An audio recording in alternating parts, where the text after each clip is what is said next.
Hello, hello. My name is Jay Rivero. I live in Garden Grove, California. See how it Oh, man. goes. Let's do it. Let's do it. See, I have two beautiful girls, ages 9 and 13. Married for almost 17 years, and I've been teaching for a little over 17 years as well. So I'm an English teacher in the Garden Grove Unified School District, and yeah, that's me. Okay, great. I did want to get into a little bit about the current condition with Black Lives Matter, the protest, everything that we're seeing unfold pretty much. I wanted to get your perspective on it, and what do you think of it overall, generally? What are your thoughts on the protest? Um, I mean, I think it's been a beautiful thing that everybody has been coming together, showing up in numbers, especially for, showing up as many days in a row as they have. And of course, it's a little disappointing the way the media portrays it sometimes. They're sometimes publishing a lot of the, maybe some of the negative aspects, maybe misconstruing some information. But, those people that are paying attention know that these protests have been largely peaceful, nonviolent, and essentially just trying to get the word out and hopefully a little bit more knowledge to people about what's really going on out there. True, very true. There's another side to the conversation where some folks believe that okay, it's gone too far. They're breaking car windows. They're taking over police precincts. When you see people trying to use those moments to take away from the movement, what are your thoughts on that aspect where people come from an opposite view where they don't necessarily feel like this is going to bring a lot of good? Right. Yeah. You know what? It's so hard to say because a lot of times we don't know who these people are, what their motives are behind some of the violent actions that they're involved in, whether it's damaging property or looting or rioting or what have you. Some of it happens to be the people that are protesting. A large portion of it are just people that are trying to instigate and detract from the message. So many times you don't even know who necessarily to blame or point the finger at when it comes to some of these things. So, I mean, that's a really difficult question to ask, or even to answer. Right. But I think what's important too is that you kind of start to ask a question about why are these people so angry, or why are they acting out in this way? I don't know. Did you get a chance to look at Dave Chappelle's 846? I have not checked that out yet. Is it a new comedy on Netflix? Yeah, it's less than 30 minutes. I just pulled it up on YouTube, so you don't even I'll have check it out. to have Netflix to look it up. And really, when I started listening to it, like my first sort of sense about it was just that it was gonna be something where I could get a few laughs and also hear his take on what was going on as well. And really, it wasn't a comedy show at all. I mean, I think he told maybe a couple jokes throughout the whole thing, but I was actually really surprised and blown away by it. Really, I didn't really know Dave Chappelle had that in him. Really, Right. Wow. He made this really, I think, salient point about where some of those violent protests are coming from. He drew the comparison to Christopher Dorner. Are you familiar with Christopher Dorner? Yes, he had the manifesto back in. Well, he was a police sheriff, I believe, that he felt like he was being bullied. Is that the right? Am I thinking of the right person? Yeah. So I think what happened was he actually turned a police officer in for misconduct, and instead of anything happening to that police officer, he's the one that got fired. So he kind of he kind of went off the deep end, ended up writing this manifesto, murdered some police officers, and then there was this huge manhunt for him because he started murdering people. Yeah.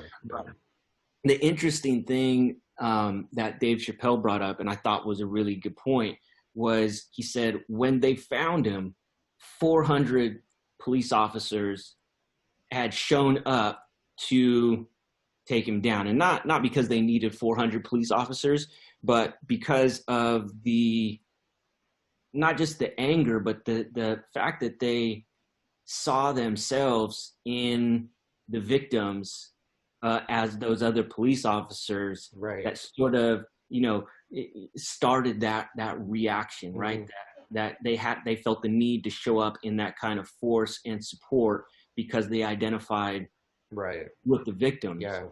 So, so that brings me back to, what you were talking about as far as, some of these instances where people kind of take it too far and do things that maybe aren't necessary.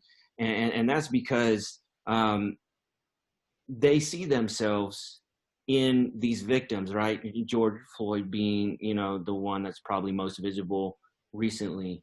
But, so many people that cannot see themselves in the victim, they don't really know, they don't have the same response, and they don't really know how Mhm. or why people are acting out the way that they're acting out. And it's, I think it's because they're not identifying the same way a lot of people of color are identifying with the victims. Okay, so yeah, so I did want to ask you, Mr. J. Rivero, how do you feel being a person of color and being having children, having a family, and having to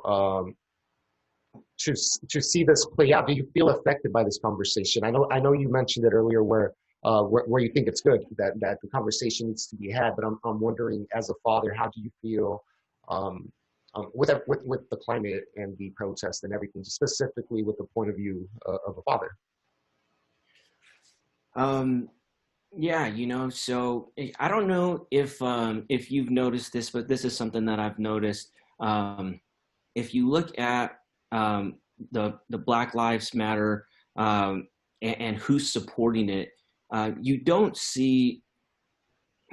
I don't know how. Let me see if I can phrase this the right way so it comes out the way I want it to. Yeah, Um, Latinx community, um, Arab Americans, other people of color. You don't hear a lot of them talking about all lives matter.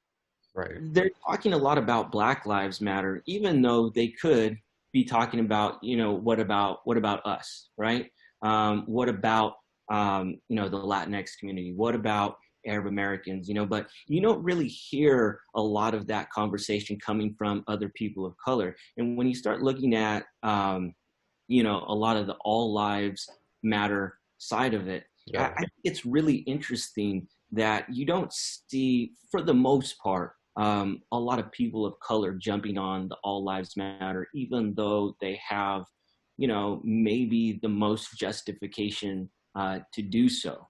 right. And the reason that is, kind of, sorry to pull it back to your question, is that when we look at our own families, and being a person of color and thinking about our children, even if we are not Black Americans, we may still feel like we share some of the same experiences with that community, and we Yeah, probably identify with that community more than we do other communities. So, when I look at my children and what I see in the media right now, honestly, I'm a little fearful because growing up in the '90s, things weren't perfect, but it was, you didn't see the amount of divisiveness kind of just inundated with it all the time the way that we see it now, and it does make me concerned about the way they'll be viewed, moving forward. um, to just really see that from a point of view of empathy and then like just putting that all back into how you feel it's a just cause. So you feel at the end that it's good for your family, everything that is taking place.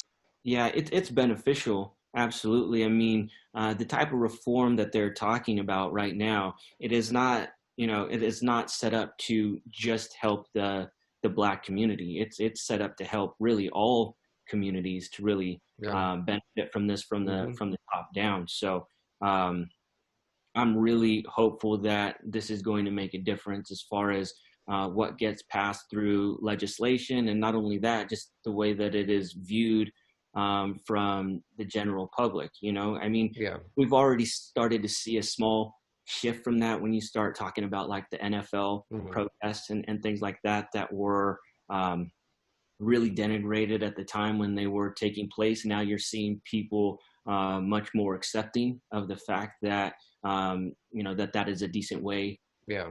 to protest. So you know, I guess you have to take all those little tiny steps forward and look at it as something that's positive.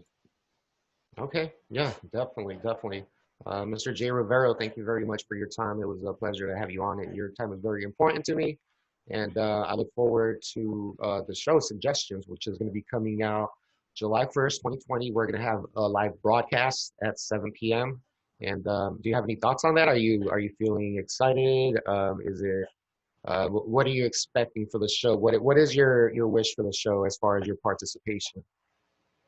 Oh man, this is going to give just a voice to the everyday person that is, you know, looking at this and sort of feeling affected by it some way. You know, one of the things Yeah. that I thought was interesting recently is that, you know, a lot of times some of the most poignant voices out there are just, you know, people like me and you, given that everyday experience, as opposed to, Yeah. uh, you know, some celebrity that might Hmm. be a little bit further, you know, out of touch with what the regular everyday person's going through. So I think it's gonna be awesome. Great, great. Well, I look forward to it. Again, that comes out July 1st. It's going to be a part of the JCTV network, jctv.online. You can go now and actually subscribe. So, Jay, thank you again for your time and enjoy the rest of your evening. All right, take care. All right. Thank you, boss. I appreciate it. Thank you very much, Jay.